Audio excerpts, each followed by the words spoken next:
하나님 말씀 보십시다. 사도행전 10장 1절입니다. 신약성경 203쪽, 204쪽 정도 됩니다. 사도행전 204쪽, 사도행전 10장 1절부터 35절까지 교독하십시다. 사도행전 10장 1절부터 35절까지 교독하십시다. 가이사랴에 고넬료라 하는 사람이 있으니 이달리아 부대라 하는 군대 백부장이라. 그가 경건하여 온 지방 가족으로 하나님을 경외하며 백성을 많이 구제하고 하나님께 항상 기도하더니 하루는 제9시쯤 돼 환상 중에 밝히 봄에 하나님의 사자가 들어와 이르되 고넬료야 하니 고넬료가 주목하여 보고 두려워 이르되 주여 무슨 일이 있나이까. 천사가 이르되 그의 기도와 구제가 하나님 앞에 사라져 그가 장가가 되었으니 내가 지금 사람들을 요바에 보내어 베드로라 하는 시몬을 청하라. 그는 무드장이 시몬의 집에 익숙하니 그 집은 해변에 있다 하더라. 마치 말하던 천사가 떠나매 고넬료가 집안 하인 둘과 부하 가운데 경건한 사람 하나를 불러 이 일을 다 이루고 요바로 보내니라. 이튿날 그들이 길을 가다가 그 성에 가까이 갔을 그때 베드로가 기도하려고 지붕에 올라가니 그 시각은 제6시더라.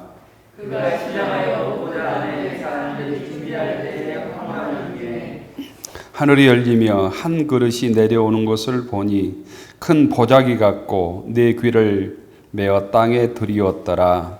그 안에는 땅에 있는 각종 메밀과 같은 짐승과 기는 것과 공중에 나는 것들이 있더라.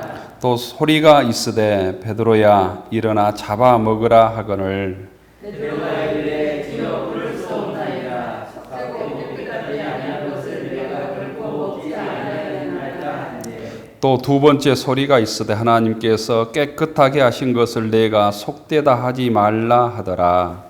이런 일이 세 번 있은 후 그 그릇이 곧 하늘로 올려졌더라. 베드로가 본 바 환상이 무슨 뜻인지 속으로 의아해하더니 마침 고넬료가 보낸 사람들이 시몬의 집을 찾아 문 앞에 서서 불러오되 베드로라 하는 시몬이 여기 익숙하냐 하거늘 베드로가 그 환상에 대하여 생각할 때 성령께서 그에게 말씀하시되 두 사람이 너를 찾으니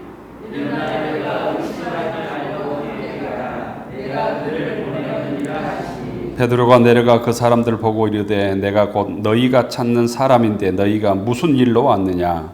그들이 대답하되 그냥 고넬료는 의인이요 하나님을 경외하는 사람이라. 유대 온 족속이 칭찬하더니 그가 거룩한 천사의 지시를 받아 당신을 그 집으로 청하여 말을 들으려 하니라 한대 베드로가 불러들여 유숙하게 하니라. 이튿날 일어나 그들과 함께 갈새 요바에서 온 어떤 형제들도 함께 가니라. 이튿날 가이사랴에 들어가니 고넬료가 그의 친척과 가까운 장로들과 기다리더니 마침 베드로가 들어올 때 고넬료가 맞아 발 앞에 엎드려 절하니 베드로가 일으켜 이르되 일어서라 하나님을 하고 더불어 말하며 들어가 여러 사람이 모인 것을 보고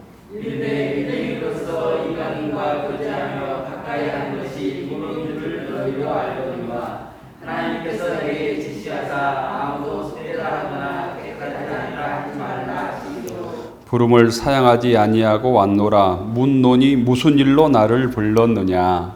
고넬료가 이르되 내가 나흘 전 이맘때까지 내 집에서 제9시 기도를 하는데 갑자기 한 사람이 빛난 옷을 입고 내 앞에 서서 말하되 고넬료야 하나님이 내 기도를 들으시고 내 구제를 기억하셨으니 사람을 요바에 보내어 베드로라 하는 시몬을 청하라. 그가 바닷가 무드장이 시몬의 집에 유숙하느니라 하시고 내가 곧 당신에게 사람을 보내었는데 오셨으니 잘하였나이다. 이제 우리는 주께서 당신에게 명하신 모든 것을 듣고자 하여 다 하나님 앞에 있나이다.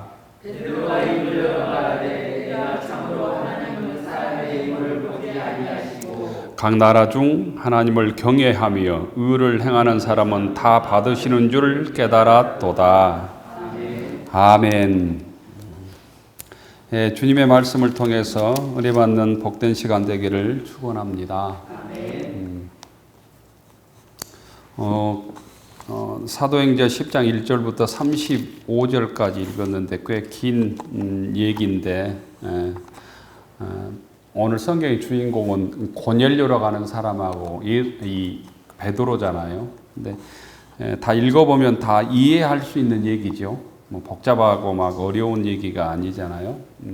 이 얘기를 따라가면서 하나님께서 오늘 우리들에게 주신 교훈과 또 은혜의 말씀들을 마음속에 새길 수 있기를 축원합니다. 사도행전 10장 1절에 보면 고넬료라고 하는 사람이 나옵니다. 고넬료. 가이사라고 하는 곳은 해변이거든요. 지금도 예전에 그 로마 총독이 있었던 그 유적지가 그대로 이렇게 그 터들이 남아 있더라고요. 예전에 성지순례 갈 때 가서 보니까. 근데 곧 유대 땅의 그 가이사라 빌립보하고는 좀 다른 데예요. 베드로가 신앙 고백했던 가이사라 빌립보하고 이 가이사라는 좀 다른데요. 이 가이사라는 그 지중해 바닷가에 있는 겁니다. 이스라엘 바닷가에 있는 그 해안인데 여기에 곧 로마의 고급 장교 고넬료가 있었다라는 거예요. 그래서 이달리아 부데라 하는 군대 백부장이다. 이달리아는 이탈리아 얘기예요. 지금 우리가 이탈리아 백부장이다라는 거예요. 이 나라를 로마가 지금 소위 지배하고 있는 거잖아요. 로마가 지배하고 있으니까 당연히 로마 군인들이 주둔하고 있는 거죠. 로마 군인 중에 이 고넬료가 군인의 장교인 거예요. 로마 출신의 부대의 장교였다라는 거예요. 로마의 군단들은 한 6천 명으로 구성되어 있다고 그래요. 6천 명으로 구성되어 있고 600명씩 이렇게 10개로 나누어져 있고 그 600명씩을 구성하는 그 밑에에 또 100명씩 이렇게 10개가 있는 거죠. 100명씩 6개들이 있는 거죠. 그 중에 100명을 지휘하고 있는 고급 장교가 오늘 성경에 나오는 이 고넬료라고 하는 장교입니다. 그러니까 이스라엘 사람들이 볼 때 이 고넬료는 이방인이에요. 이스라엘 사람들이 아니라면 유대인이 아니란 말이죠. 이탈리아 사람이니까 이방인이잖아요. 우리도 유대인들이 볼 때는 이방인이죠. 그런데 이방인이었다라는 거죠. 그런데 여기에서 어떻게 된 일인지 모르지만 이 고넬료가 예수를 믿고 믿는 사람이었다라는 거예요. 예수를 믿는 사람이었다라는 거예요. 하나님을 경외하며 백성을 많이 구제하고 하나님께 항상 기도하더니 이렇게 되어 있잖아요. 이 백부장이 경건하여 온 가족이 함께 하나님을 경외했다라는 거예요. 하나님을 믿었다. 경외라는 말은 공경하고 어려워한다라는 뜻인데 경외하다라는 것은 존경하는 마음으로 삼가 조심한다라는 뜻이에요. 그러니까 하나님의 말씀을 존경하는 마음으로 삼가 조심하며 하나님 말씀에 순종하며 살았던 경건한 곧 이방 사람이었다라고 생각하면 될 것 같습니다. 오늘 우리들도 예수님을 잘 믿고 신앙생활 잘하기 위해서는 하나님을 경외하는 마음이 필요해요. 요즘 세상이 모든 것들을 무시하고 업신여기고 함부로 얘기하고 막 인터넷 보면 온갖 사람들에 대해서 대통령부터 온갖 사람에 대해서 막 욕하기 바쁜 것들을 너무 많이 보거든요. 그러다 보니까 자녀들도 부모 알기를 업신여기고 서로를 업신여기고 사람이 귀한 줄을 모르고 이런 세상이 된 것이죠.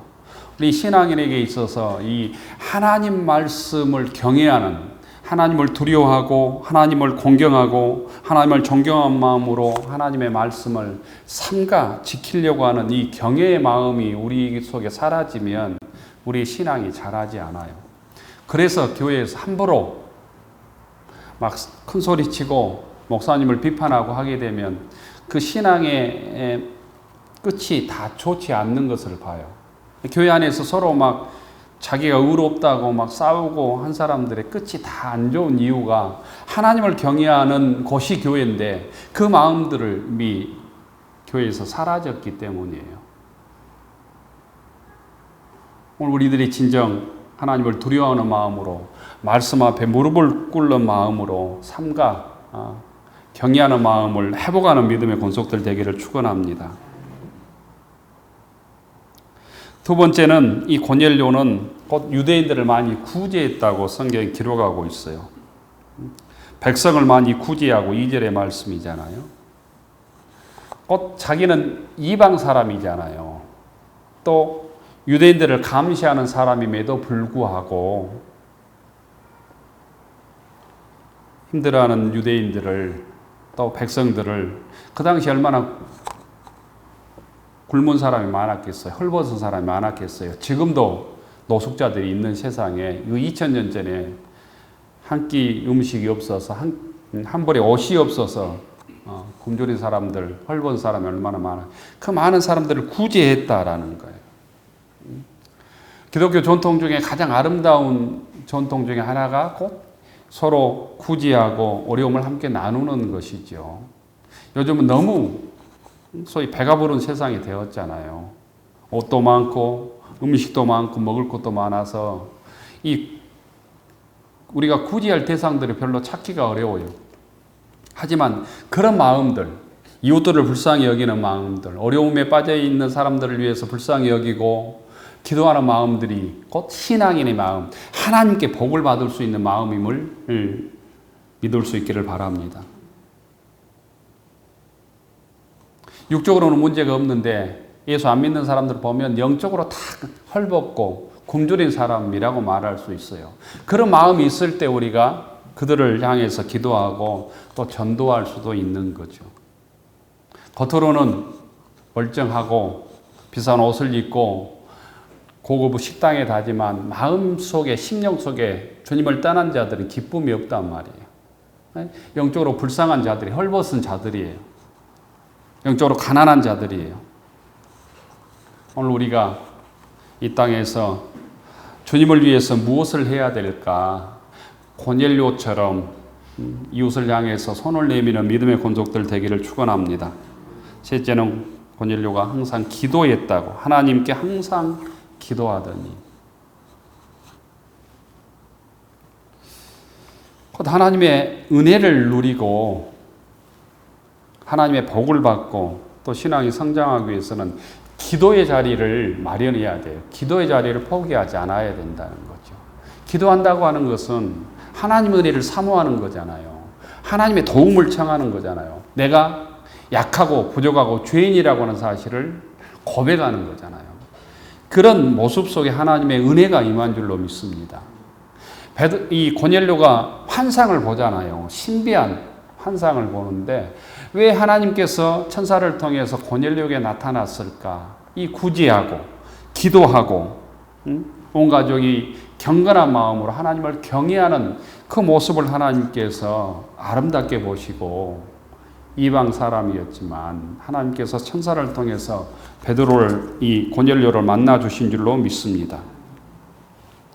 고넬료가 놀라운 체험을 하지요. 지금 시간으로는 여기 보면 제9시라고 그랬는데 지금 시간으로는 12시예요. 12시. 환상 중에 하나님의 사자가 고넬료야 하는 것을 듣게 되죠. 그러면서 요바에 있는, 요바라고 하는 곳은 그 가이사라보다 좀 위쪽의 지방이에요. 한 몇십 킬로 떨어졌는지 정확히 모르겠는데 요바에 지금 베드로가 있는데 베드로를 청해라, 이런 환상을 받게 된단 말이죠. 예수님께서 승천하셔서 지금 가장 곧 예수님의 제자 중에 지도자는 베드로잖아요. 그 베드로가 요바에 있는데 고넬료에게 환상을 통해서 요바에 있는 베드로를 청하라, 이런 음성을 듣게 된다는 거예요.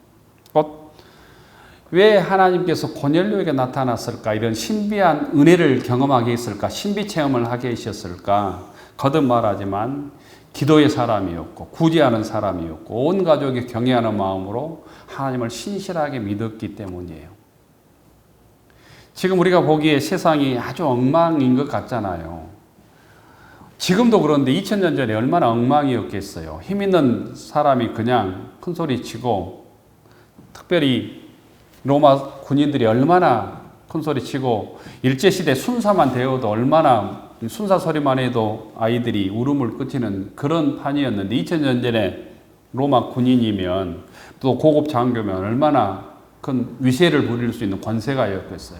그럼에도 불구하고 성경에 보면 절대로 그런 모습을 드러내지 않고 겸손히 기도하고 구제하고 온 가족이 하나님을 경외함으로 하나님의 놀라운 신비 체험을 하는 믿음의 사람이 되었다는 거예요. 오늘 우리들에게 이 고넬료의 모습은 시사하는 바가 많아요. 우리들은 조금만 뭐 가진 거 있어도 큰 소리 치고 뭐 조금의 권력만 있어도 아주 떵떵거리고 남을 무시하고 이런 세상에 살고 있잖아요. 그럼에도 불구하고 우리가 정말 이 세상을 본받지 아니하고 많은 사람들이 즐기고 먹고 마시고 정말 형식적으로 예수를 믿어도 나만은 내 가정만은 진실하게 주님을 섬기겠습니다라고 하는 정말 고넬료 같은 믿음의 가정이 되기를 축원합니다. 하나님께서는 곧 고넬료의 모습을 보셨다라는 거예요. 그 엉망인 세상 속에서도 신실하게 믿음을 지켜가는, 오늘도 마찬가지입니다. 우리가 주님을 위해 헌신하고 봉사하고 수고하는 모습을 세상은 기억하지 못하고 사람은 기억하지 못하지만 하나님께서는 우리의 선행과 기도와 주님을 위해서 교회를 위해서 헌신하는 모든 수고를 기억하고 계신 줄로 믿습니다. 우리가 주님을 바라볼 때 낙심하지 않을 수 있어요. 세상을 바라보고 누구의 자식이라고 50억 받고 이런 거 보면 참 분통이 터지고 부모 잘못 만나가지고 이렇게 사는가 뭐 이렇게 생각도 하고 우리 자식은 부모를 잘못 만나서 이런 생각도 하고 불평할 수밖에 없는 세상이잖아요. 근데 주님께서는 나의 진실한 마음도 아시고 주님을 위해서 봉사 헌신하신 모습도 아시고 교회를 위해서 충성하는 모습도 다 기억하고 계심을 믿을 수 있기를 바랍니다. 고넬료가 환상을 보고 곧바로 천사의 말에 하나님의 사자의 말에 순종하지요. 하인 2사람하고 군인 1명 3사람을 곧바로 바로 보내어서 베드로를 청합니다. 베드로는 12명의 제자 중에 첫 번째 수제자라고 이런 첫 번째 제자라요. 근데 베드로는 초대교회에서 아주 기둥의 역할을 했던 사람입니다. 근데 베드로는 유대인이기 때문에 자기 민족만 구원받는다, 다른 이방 사람들을 사람으로 취급하지 않고 무시하고 업신여기고 함께 음식도 안 먹고 하는 민족의 편견이 그대로 남아 있었단 말이에요.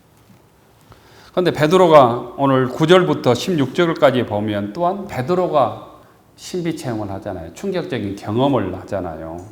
다락방에 올라가서 기도를 하고 있습니다. 제6시입니다. 제6시. 제6시는 지금으로 얘기하면 12시고 제9시는 제6시는 12시고 제6시는 3시나 될 거예요. 우리 시각으로 얘기하면. 근데 베드로도 여기서 환상을 보게 됩니다. 하늘이 열리면서 보면 하늘이 열리면서 뭐 그릇들이 내려오는데 큰 보자기 같고 4기에 땅에 들이웠는데 거기에 온갖 4발 가진 짐승들, 땅에 기는 짐승들, 새들이 막 뒤죽박죽 되어 있는 거예요. 그런데 하늘의 음성이 들리는 거예요. 뭐라고 들립니까? 잡아먹으라. 잡아먹으라. 베드로에 일어나 잡아먹으라. 근데 유대인들에게는 뭐가 있어요? 음식 규례가 있잖아요. 먹을 음식이 있고 못 먹을 음식이 있잖아요. 먹을 동물들이 있고 먹지 못할 동물들이 있잖아요. 그런데 보자기에 들어있는 것은 모두 음식 규례에 먹어서는 안 될 것들이에요. 음식 규례에 어긋나는 것들이 가득 차 있었다라는 거. 그래서 14절 보면 베드로가 뭐라고 해요? 주여 그럴 수 없나이다. 주여 그럴 수 없나이다. 내가 결코 먹을 수 없나이다. 그런데 15절에 보면 하나님께서 깨끗한 것을 내가 속되다 하지 말라. 하나님께서 깨끗한 것을 내가 속되다 하지 말라. 따라서 합니다. 하나님께서 깨끗하게 하신 것을 내가 속되다 하지 말라. 우리의 선입관이 있잖아요. 우리의 전통, 문화의 선입관. 하나님의 생각을 내 생각으로 그냥 재단해 버린단 말이죠. 하나님 옳다고 그러는데 내 경험으로 그러다고 얘기해 버린단 말이죠. 그 편견을 하나님께서는 베드로에게 환상을 통해서 깨워주기를 바란 거죠. 유대인들만 구원받는 것이 하나님의 뜻이다 아니다. 아니다는 거예요. 이방인들도 너희들이 죄인 취급하고 짐승처럼 생각하는 이방인까지도 구원 얻는 것이 하나님의 뜻이다. 이걸 알려주기 위해서 이 환상을 보여주시죠. 예수님께서 유대인들만 위해서 십자가에 돌아가셨다면 그 얼마나 소위 하나님이 속 좁은 하나님이에요. 그렇지만 베드로는 그 선입감을 깨기가 어려운 거죠. 고정관념을 깨기가 어려운 거예요. 우리도 그러잖아요. 고정관념 깨기가 참 어렵잖아요. 저 어렸을 때 시골 교회는 의자가 있었겠어요? 없었겠어요? 없었죠. 그냥 마룻바닥이었잖아요. 마룻바닥. 그냥 마룻바닥에서 예배 드렸는데 조금 있으니까 방석이 나오고 그 다음에 의자가 나오고 이랬던 것 같아요.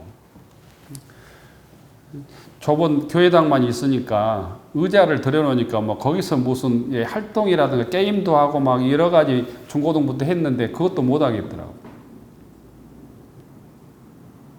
지금 마룻바닥에서 예배 드리라면 교인들도 허리 아프니 다리 아프니 하고 또 안 오겠지요. 코로나 이 와중에 제일 바뀐 게 음식점 가면 요즘에 다 의자잖아요. 다 책상이 있고 이 식탁이 있고 다 의자로 되어 있잖아요. 몇 년 가면 방석에서 그냥 하는 식당들은 되지도 않고 가지도 않을 것 같죠. 그만큼 문화가 무서운 거예요.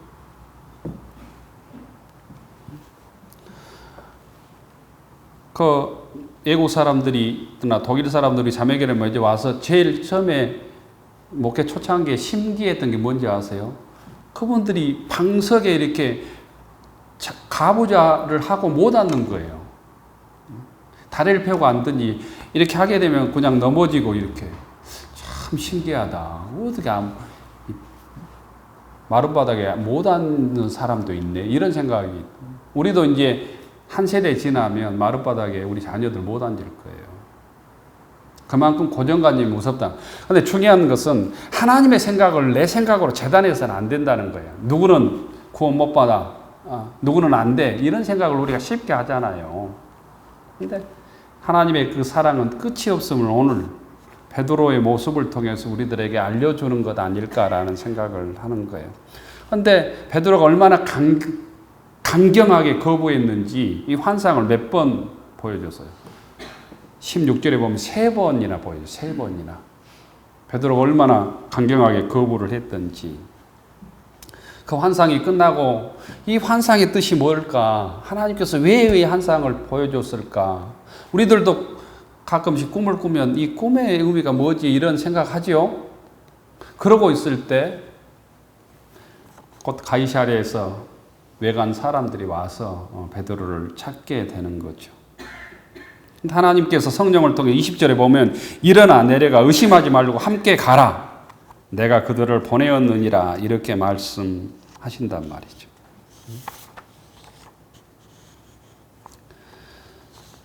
베드로가 고넬료의 종들을 따라서 이제 욥바에서 무두장이 시몬의 집에서 가이사랴로 가게 됩니다. 욥바에 있는 두 사람의 형제도 동행했다고 성경은 얘기하고 있습니다. 24절에 보면 하루 거쳐서 이튿날에 가이사랴 고넬료의 집에 도착했던 것 같아요. 그 당시에 가장 좋은 집이, 가장 고관 대작의 집이 이 가이사랴의 곧 이 고넬료 집이었을 것 같아요. 많은 아주 우리로 얘기하면 강남 최고의 고급 주택 중에 하나가 고넬료의 집이었을 것 같잖아요. 거기에 도착을 합니다. 그런데 놀라운 사실은 고넬료가 문 밖에 나와서 소위 우리로 얘기하면 문 밖에 뛰어나와서 맨발로 버선발로 뛰어나와서 맞이하는 거예요. 그러면서 무릎을 꿇고 발에 입을 맞추잖아요. 발에 입을 맞추죠. 25절에 보면 마침 베드로가 들어올 때 고넬료가 맞아 발 앞에 엎드려 절하니 절한다고 해요. 절. 근데 이 절한다는 의미는 그 당시 예법으로는 주인으로 모신다라는 의미가 있고 입을 맞추는 거예요. 입을 맞추는 거. 그 사람들은 뭐 인사할 때 입을 맞추고 막 그러잖아요. 얼굴을 맞추고 그러잖아요. 그것처럼 발 앞에 절했다라는 것은 입을 발에 맞췄다는 거예요. 그리고 자기들만 있었던 게 아니에요. 이 고넬료가 자기 가정만 있었던 게 아니에요. 자기 인척들을 다 모으고 있었어요. 다 모으고 있었단 말이에요. 곧 고넬료가 환상을 통해서 베드로를 청하고 자기만 복음을 듣는 게 아니라 자기 인척들 사람들을 많이 불러 모아서 함께 곧 베드로 사도의 말씀을 듣기를 원했다라는 거예요. 이게 굉장히 중요한 거예요. 이게 곧 믿음이죠. 믿음이 있는 자만이 말씀을 사모하는 거예요. 곧 고넬료가 얼마나 말씀을 사모하고 이 아까운 말씀을 나 혼자 듣기는 아깝다 해서 많은 사람들, 인적들을 모아두고 있었다라는 거죠. 여기에서 깨달을 수 있는 것은 우리에게 예수 믿다 보면 우리가 방언도 받고 신비한 체험도 하는데 결국 내 믿음을 성장하게 하는 게 뭐다? 말씀이다라는 것을 알 수 있어요. 신비 체험도 중요하지만 더 중요한 것은 하나님의 말씀이다라는 거예요. 하나님께서 고넬료에게 신비 체험을 하게 하시고 베드로를 불러서 결국 말씀을 전하게 하나님의 말씀을 들을 수 있도록 해 주신다라는 거예요. 곧 하나님의 살아계신 말씀이 우리를 성장하게 한다라는 거예요. 닮아가도록 한다라는 거예요. 33절에 보면 이런 말씀이 있잖아요. 33절에 보면 내가 곧 당신에게 사람을 보내었는데 오시었으니 잘하였나이다. 이제 우리는 주께서 당신에게 명하신 모든 것을 듣고자 하여 다 하나님 앞에 있나이다. 하나님 앞에 있나이다. 요즘 말씀이 곧 과잉 시대죠. 하나님의 말씀을 듣는 것을 귀하게 여기지 않아요. 그러므로 우리 교우들이 성장하지 않아요. 신앙이. 하나님의 말씀을 귀하게 여길 수 있기를 바랍니다. 아무리 비가 와도 그릇이 깨져 있으면 물이 고이지 않잖아요. 아무리 사방에 하나님의 말씀이 울려 퍼져도 내가 믿음의 그릇을 가지고 하나님 말씀을 듣지 않으면 내 신앙이 성장하지 않는다는 거예요. 여러분들이 그래서 주의를 귀하게 여기고 무진교를 통해서 주시는 하나님의 말씀을 정말 귀하게 여길 수 있기를 축원합니다. 그럴 때 신앙이 자라는 거예요.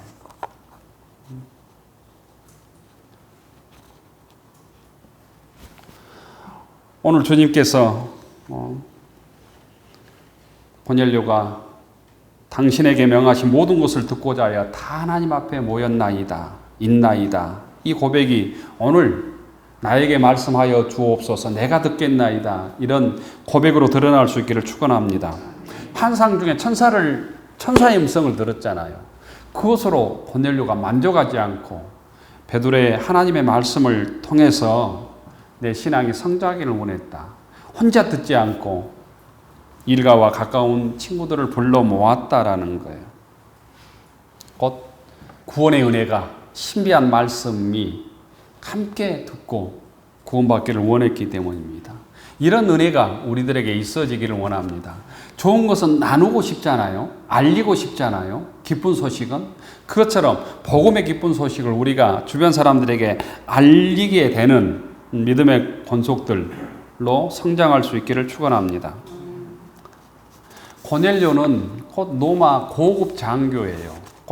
그 다음에 베드로는 피식민지의 백성이고 나는 꼭 고넬료는 지배하는 곧 식민지 이 지배자의 입장이란 말이죠. 그럼에도 불구하고 베드로 앞에 무릎을 꿇었다.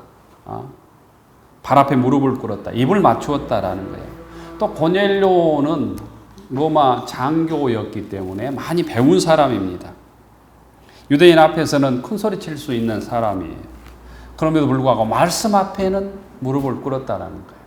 우리가 세상에서 아무리 세상에서는 큰 권세를 가지고 있고 많이 안다 할지라도 하나님 앞에서는 우리가 겸손해야만 주님의 은혜를 받을 수 있다고 하는 사실을 이 고넬료의 모습은 극명하게 우리들에게 알려줍니다. 지배국의 장교로서 피지배국의 베드로를 청해서 말씀을 듣겠다고 하는 이 겸손한 자세를 취했다라는 거예요. 그런 마음으로 곧 하나님의 말씀을 들을 때 은혜가 넘치는 줄로 믿습니다.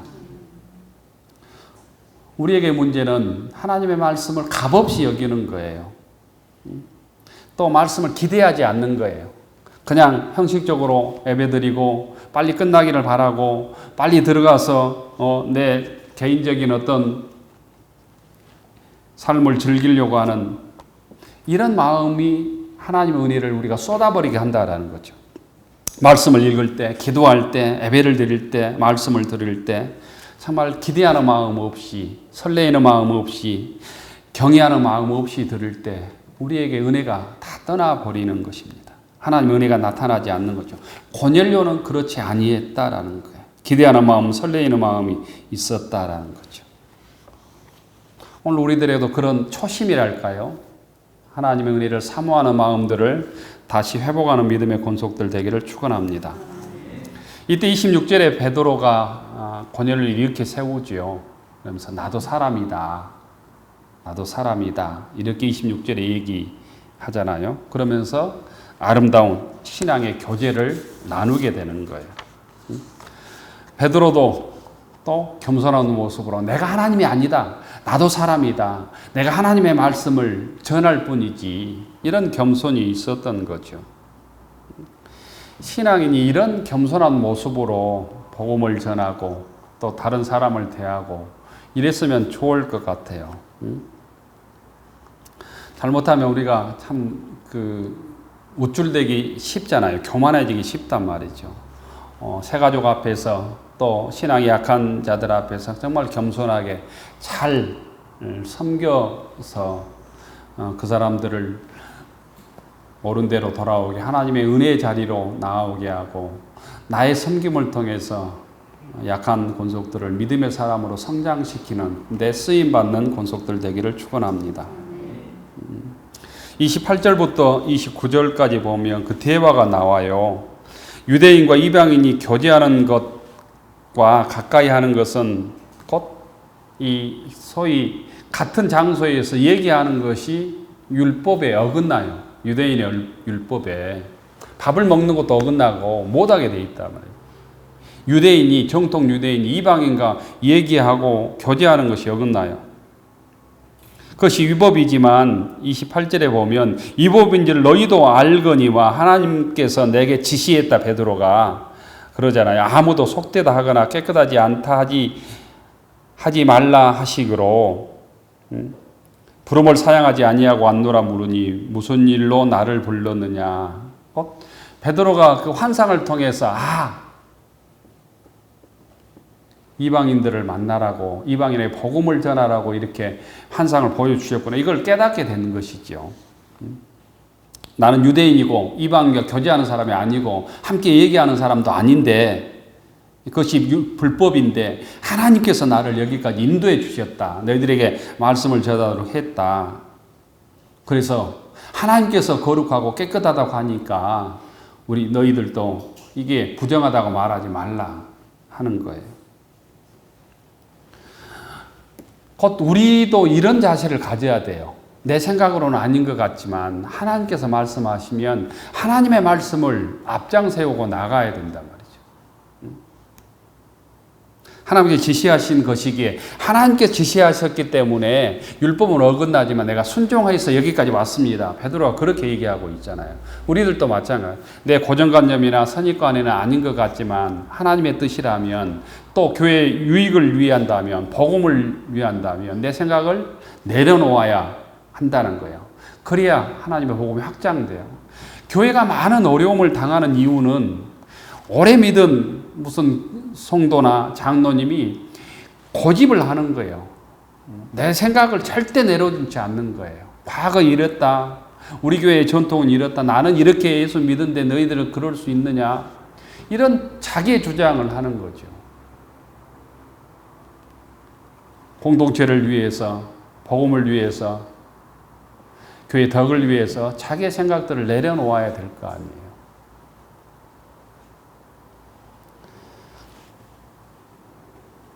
베드로가 29절 하반절에 무슨 일로 나를 불렀느냐 이렇게 얘기합니다. 그리고 그러자 고넬료는 30절부터 33절까지 자기가 경험했던 환상에 대해서 자세히 설명합니다. 곧 베드로가 우리로 얘기하면 고넬료가 베드로에게 간증을 한 거예요. 내가 이런 신비한 은혜를 체험했습니다. 천사를 통해서 베드로를 가이사라로 청하라고 하는 음성을 들어서 이렇게 청했습니다. 하나님 말씀 듣기를 원합니다. 그래서 33절에 우리가 하나님 앞에 다 모였습니다. 이렇게 얘기한 것이죠. 고넬료는 하나님의 말씀을 듣기 위해서 지금 무릎을 꿇고 베드로를 마주하고 있는 거예요. 세상적으로는 반대가 돼야 되거든요. 베드로가 고넬료 앞에 무릎을 꿇어야 되지만 신앙 앞에서는 그 세상의 위계 질서를 넘어서야 된다는 거예요. 세상에서는 큰 소리 지를 수 있지만 내가 주님을 섬기고 복음을 전하기 위해서 내가 낮아지고 섬기고 십자가를 지는 그런 곧 주님의 모습을 닮아가는 믿음의 권속들 되기를 축원합니다. 우리가 어떤 일을 하고 누구를 만나고 이 일이 곧 하나님의 섭리가 있다고 하는 사실을 우리가 깨달아야 돼요. 이 시간 우리가 교회에 나와 있는 것도 하나님의 은혜가 나에게 있다. 내 열심이 있었지만 내 열심을 보시고 하나님께서 나를 죄전으로 인도해 주셨다. 이 말씀을 통해서 나에게 주시고자 하는 하나님의 음성이 있다고 하는 사실을 꼭 믿을 수 있기를 바랍니다. 우리가 고넬료와 베드로의 모습을 통해서 배워야 돼. 베드로의 모습을 통해서는 우리의 고정관념을 깨트리고 하나님 말씀에 순종하는 것과 고넬료의 모습을 통해서는 정말 큰소리 칠 수 있는 사람이었지만 겸손하니 구제하고 기도하고 경건한 모습으로 하나님을 경외했던 그 신앙의 모습들을 우리가 잘 배우면 좋을 것 같습니다. 굳이 베드로를 청하지 않아도 될 상황이었지만 베드로를 청하고 입을 맞추고 겸손히 하나님 말씀을 듣기를 원합니다. 이런 고넬료의 신앙과 유대인들이 이방인을 만나지 않고 율법을 어기는 일이었지만 하나님의 말씀에 순종함으로 이방인을 만나서 교제하고 하나님 말씀을 전하고 음식을 나누는 이 베드로의 모습도 우리가 배워서 우리의 신앙이 갈수록 이 좁아져서는 안 되네요. 신앙이 갈수록 커지고 단단해지고 넓어져서 모든 사람들을 수용해야 되는 거죠. 이런 베드로의 결단이 있었기 때문에 복음이 이방으로 전해질 수 있었어요. 고넬료 같은 사람이 있었기 때문에 이방인 선교의 초석이 고넬료가 된 것이죠. 오늘 여러분들은 우리들은 복음을 위해서 우리가 교회에 어떤 초석이 될까, 어떤 시발점이 돼야 될까 잘 생각하기를 원합니다. 내 가정의 구원의 시발점이 되고 우리 교회의 부흥의 초석이 될 수 있기를 축원합니다. 그러기 위해서 하나님의 말씀에 순종하고 경건하게 고넬료와 베드로처럼 우리의 생각을 넓히고 지평을 넓히고 이 혼란한 세상 속에서 겸손히 주님을 섬겨가는 믿음의 권속들 되기를 축원합니다.